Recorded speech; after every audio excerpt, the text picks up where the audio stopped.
Yeah. Why are you combing my hair? Yeah, welcome everybody. We are here for the live surgery session for cataract at Drishtya Institute, Dehradun. So our first surgeon is Dr. Gaurav Luthra, who's a cataract and refractive surgeon, director of Drishtya Institute, Dehradun, and he has a special interest in refractive surgery and challenging and pediatric cataract surgeries, along with keratoconus. He's the chairman, academics, and past president of Intraocular Implant and Refractive Society of India, and he's always been a part of a live surgery demonstrations. So this is going to be one of those. We today the case that he's going to demonstrate is of a 59-year female, pressure of 15 and 14 mmHg. And right eye is a pseudophakic eye, and left eye is intumescent cataract. So we've been planning for the left eye cataract surgery. The B scan of left eye shows the posterior capsule of the lens to be intact and retina on. We have the biometry for this case. So because it was an intumescent cataract, so we had a manual entry, and the depth was on the lower side, that was 2.4. And this is the ASOCT that we've done, so we can actually appreciate a lot of fluid pockets. So we were anticipating it to be a intumescent cataract in which we can have a high probability of Argentinian flag sign. So we think that is why we thought of operating it as a femtolaser assisted cataract surgery. So over to Dr. Gaurav for the surgery demonstration, please. Thanks, Dr. Amrita. Can we see the laser console, please? So, can you stop screen sharing, please, Dr. Amrita? Dr. Amrita, can you stop screen sharing? Yes. So we are going to plan a femto-assisted surgery for this nice lady. She's an elderly lady, and we've planned with the new software now on the Catalyst, as Dr. Mahipal and Dr. Partha have all explained you in detail. So I won't go into the details of that. I'm using the Catalyst laser system, and as we know that in this now it is possible to plan the LRIs seamlessly. So we have entered the pre-operative data over here. The keratometry data is entered over here after verifying it.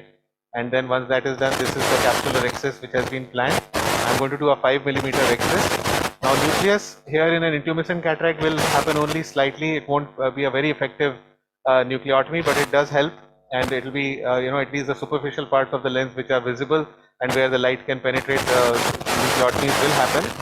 And now to the LRIs, we have planned the LRIs using the toric calculator for the Hello. Too much hissing sound.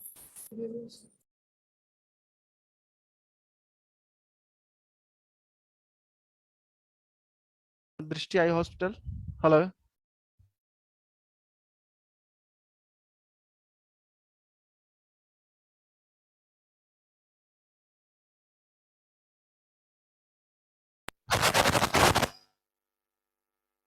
माजी थोड़ा सा आप सिर को ऐसे रखना, बस नहीं, ज़्यादा नहीं, बस ऐसे रखिएगा. So this is the interface. I'm sure all of us have seen it innumerable times, because now femto-assisted surgery has been around for at least 5-6 years or more. And this the Catalyst uses a very good interface where it is a fluid interface. माजी दोनों आंखें खोल लीजिए. अब आपको torch की तरफ देखना है. दोनों आंखें खुली रखिएगा. खोल के इधर देखो, टॉर्च की तरफ खोल के रखना है. दोनों आंखें खोल, माजी दोनों आंख खोल के रखना है आपको, ठीक है. दवाई अभी नुकसान नहीं करेगी आपको. आप लाइट के अंदर देखो, बत्ती में. ये आंख खोलो, दूसरी आंख खोलो, ये आंख खोल के रखो माँ, और टॉर्च में देखो, टॉर्च की तरफ देखो. ये वाली आंख खोल लो, टॉर्च की तरफ देखो. टॉर्च में देखिए माँ जी, लाइट की तरफ देखिए. Actually she can't fixate because it's a intumescent cataract. नीचे पैरों की तरफ देखो अपने. हाँ, if required sometimes you can use a speculum. अब थोड़ा सा बाएं तरफ देखो. So now I've activated the vacuum. It's a little bit off center because she is not happy to open the other eye. दूसरी आंख भी खुली रखो माँ जी. हाँ, good. अब आप straight ऊपर देखते रहना. So doing an intumescent cataract is always a challenge because patient cannot fixate. Also under topical anesthesia, it can be a challenge. Lock. अब आप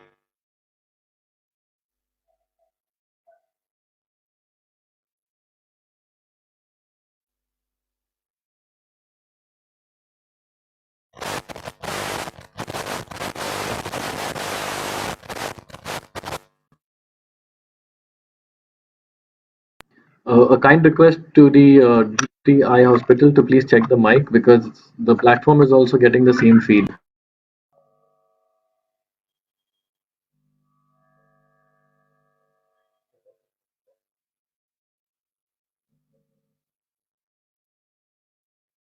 जैसे आप अभी देख रहे हो, so it's a bit of a challenging case in every way. She is not a very cooperative lady, but manage. You can see the intuitions of the lens here, and the way trying to set the access right. So this correct for the. अभी ऐसे ही रखो, बस अभी ठीक हो जाएगा माँ जी. अब आपको हिलना नहीं है, बस 2 मिनट लेजर होएगा, उसके बाद ऑपरेशन हो जाएगा आपका.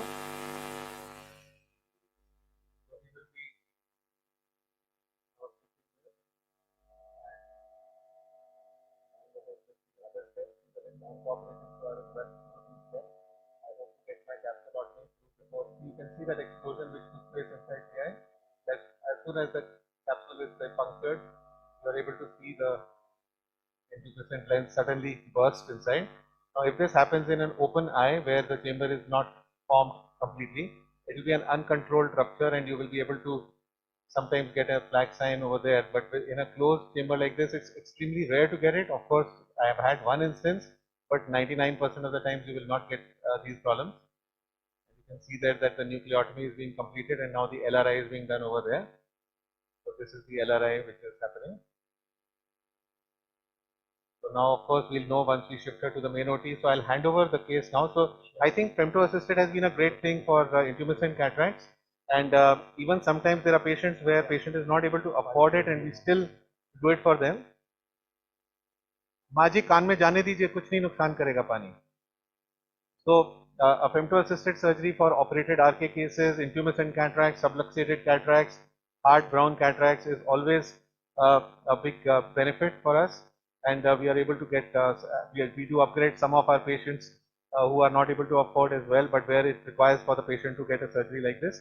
So we'll now hand over to Dr. Himanshu Mehta, who is going to show us the next case while we move this patient to the other OT. Thank you. I don't know if I'm audible in the hall. Am I audible? Am I audible in the hall? Yes, sir. You're audible, Gaurav, we can hear you. Thank you. So I am now with the patient, my same patient which I did the laser on, a little bit of an uncooperative patient. You can see it's an intumescent cataract registration.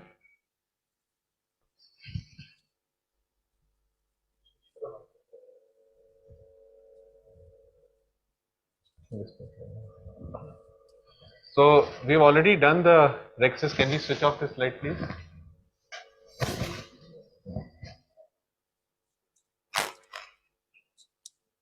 So we have an LRI over here.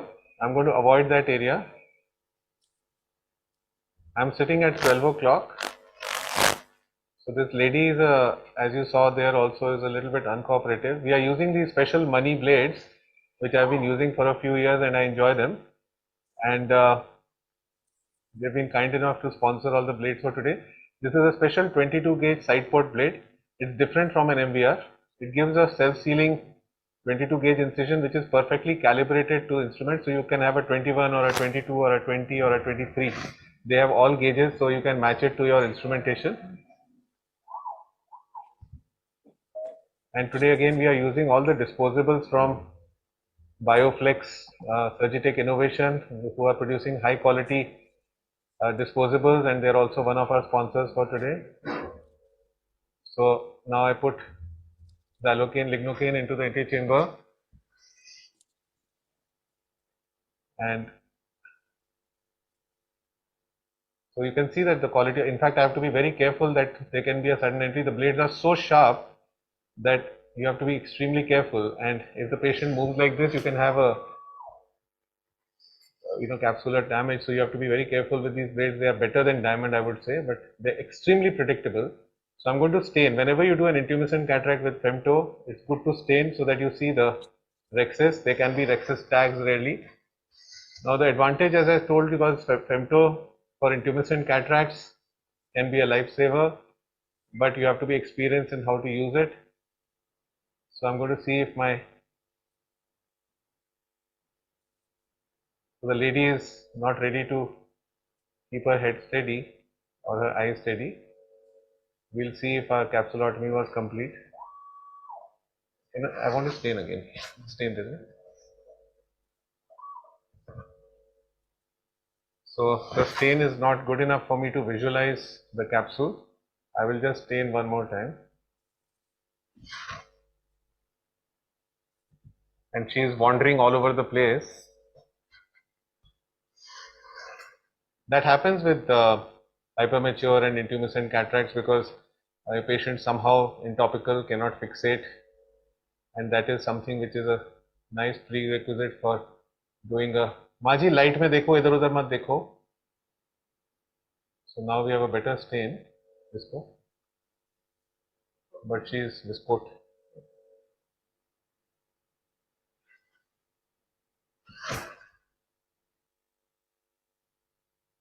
So I will not be as fast as Dr. Amit and Dr. Himanshu were. I want to be a little careful with this surgery. It is going to be challenging.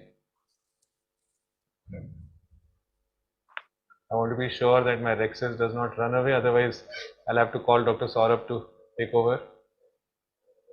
I think it has gone into a flag sign in spite of what we did. So there is going to be a situation here. We have a runaway rhexis and a situation to deal with. So I think I'll just remove this capsular tag. I'll see, maybe I'm wrong.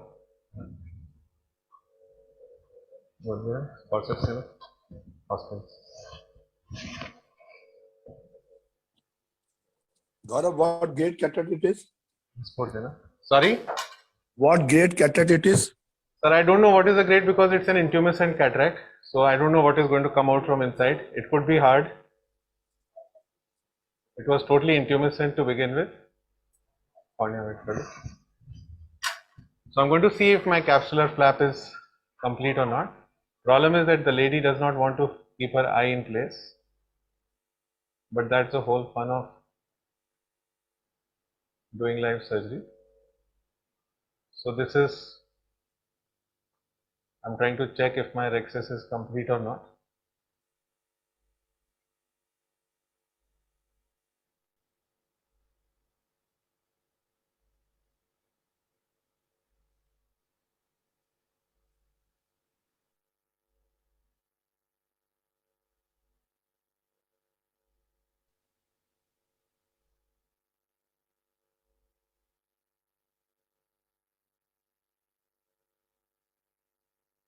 So luckily it seems that the rhexis is intact in spite of all my fears, but believe me, in spite of all this, there's a risk that this rhexis can still run away. This patient had a chamber depth of just 1.8 millimeters and a lens thickness of almost 5 millimeters,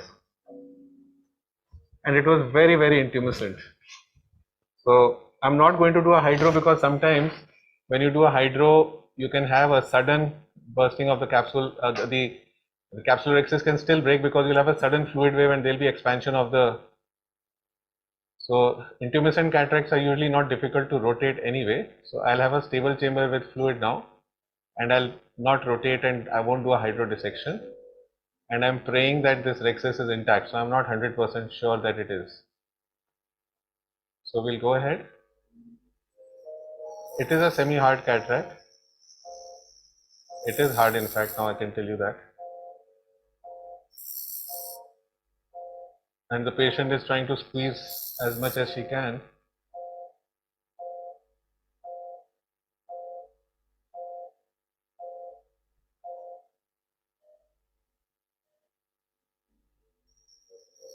It's a hard cataract. But once I've got my first two jobs in place, then things become a little easier. And she is squeezing tightly. I'm trying to control that with my two instruments. ठीक है, कुछ मत करो. In fact, don't stand behind me. That makes me uncomfortable.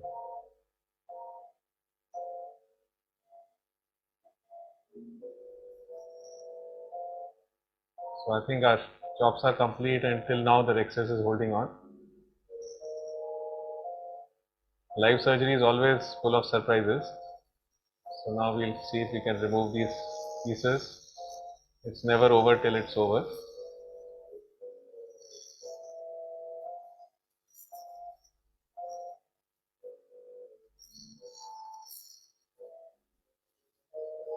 So we are using a Signature Pro here with a 40 in the Panya wait करना please.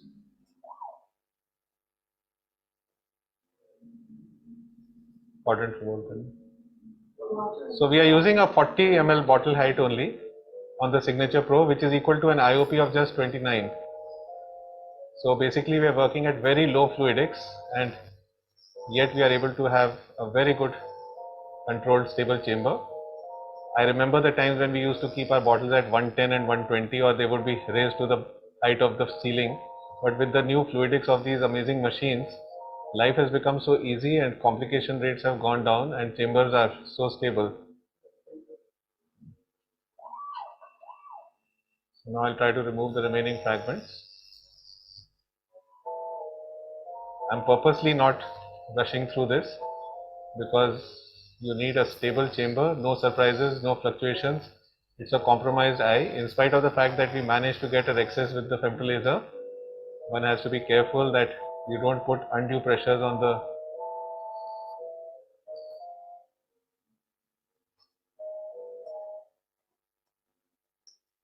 capsular bag. It won't take much time for it to break, especially because there may be a tag on the Rexis. But definitely today, intumescent cataracts, it is best to do, as you saw, a femto-assisted Rexis. You can do a Pancho Rexis and you can do other things, but you can still get surprises. Surprises are least with a femto-assisted surgery.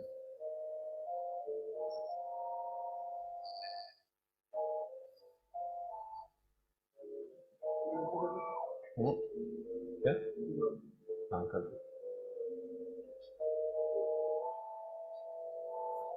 So this last fragment is the time when you have to be careful because it's a very fluctuant posterior capsule, and you can see, although Viscoat was very useful because at the time of the Rexis you can see this cortex stuck here under the corneal endothelium, that's in the Viscoat. So if you use Viscoat, you have to be careful to remove all the Viscoat.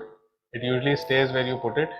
It doesn't go away right till the end, and next day it can give you IOP hikes. It is like your third hand, but you have to be careful. So I think we've now managed to do most of what was required. We are using a Sony camera which is top-end MCC 1000, which has specially been brought in for this surgery. We have been using two Sony cameras for almost 15-20 years. This is the newest version, which is supposed to be amazing for retina surgeries as well. And I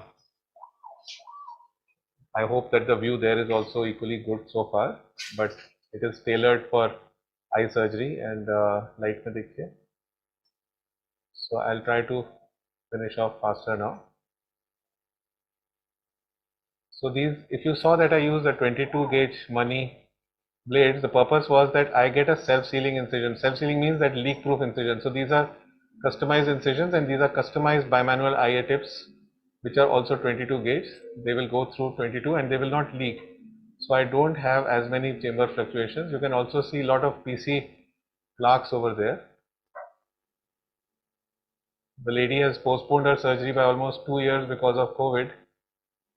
And so these, my both hand pieces are sandblasted and they work as polishers. And I like to do my polishing with the infusion handpiece. So you can see here, I'm hoping that it won't break the PC, but with the infusion running, I'm polishing the PC. And since it's also running infusion, when the infusion is running on the polishing handpiece, the chances of breaking the PC are less. And yet you can see that I'm not doing anything, I'm just pushing fluid and polishing. It is loosening up all the stuck PC plaques and cortex over there, and it helps loosen up the cortex plus removes much of the stuck. So I've removed much of it. I'll go from the other side now. माजी light में देखते रहो, बस खत्म होने वाला है. So now we've removed much of it, so I can now remove. You can see that it was so nicely loosened that now I can aspirate it very easily. Otherwise, if I was trying to remove it just with my aspiration handpiece, I would have had a problem. So these are again specially designed handpieces made by Epsilon, which are customized, and they are sandblasted, and they are high flow handpieces. The inner bore is, in spite of being 22 gauge, they are specially made for me by Epsilon because they allow high flow of fluid. So we've managed to now remove much of that, and now we'll try to remove on the other side. There's a lot of stuck plaques which are dense and adherent, and I'm trying to polish them with my infusion sandblasted bimanual handpiece, because trying to aspirate them or trying to polish them with the aspirating handpiece can be dicey. Although my aspirating handpiece is also sandblasted, so I can do a bimanual polishing if I want, but you can see that now much of it is getting loose, and I may be able to. This is subincisional and the most dangerous area to polish. The cornea is not great either.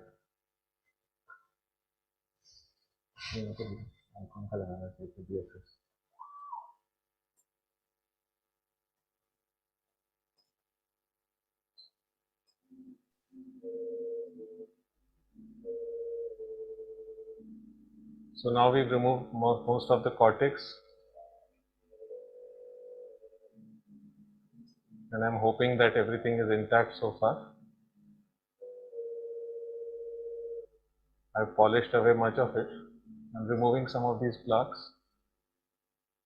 They're stuck on the PC very tightly.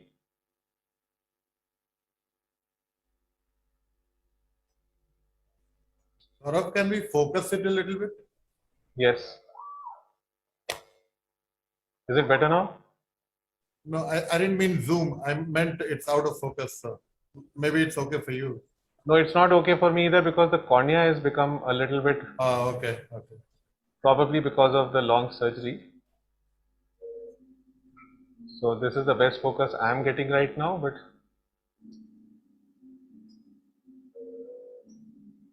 so these plaques are stuck on the PC. I'm trying to peel them. So I think 90% of what could have been removed has been removed now. And now I'm ready to implant this lens. So I'm using this. Lady is pseudophakic in the other eye with a monofocal IOL put about few years back. She is about 6'9" unaided. She was wanting some kind of intermediate ability because, so we are putting an eye-hands lens, which has been an excellent lens for us, where first eye has been put with a monofocal implant, and in the second eye we don't want to put a multifocal, but we want the patient to have some kind of monofocality with intermediate ability. So it seems to work well for such patients. They suddenly have better ability to see their phones or their time. They may not be able to read, and as Dr. Himanshu said, one has to be extremely careful at this time with a shooter. I'm doing a hydroimplantation as well, because with a shooter you can get a sudden entry of the lens. So a hydroimplantation, and this is the eye-hands lens into the bag. There is a PC plaque which will probably need a YAG capsulotomy within 2-3 months, but for now I think the patient will do well, considering that she has not seen with this eye for almost 2 years.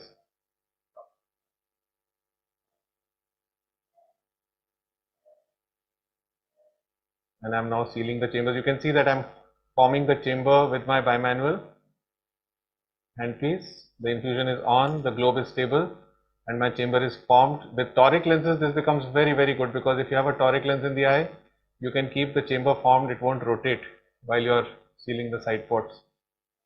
Also, if you have any kind of disruption of the PC, this is a very good way of making sure that your eye is nicely in place and your chamber is always formed. So I like to keep my left hand with the infusion on right till the end of surgery, and then once the surgery is over, I would close it. I'll now open the LRI, which I've made for neutralizing that 0.5 of astigmatism. So almost 70% of cases that I operate now, I'm neutralizing astigmatism in one way or the other, either with a toric lens or with an LRI. So here we have opened the LRI as well. And now I'll inject intracameral moxifloxacin, which I've been doing for last 5-6 years in every patient.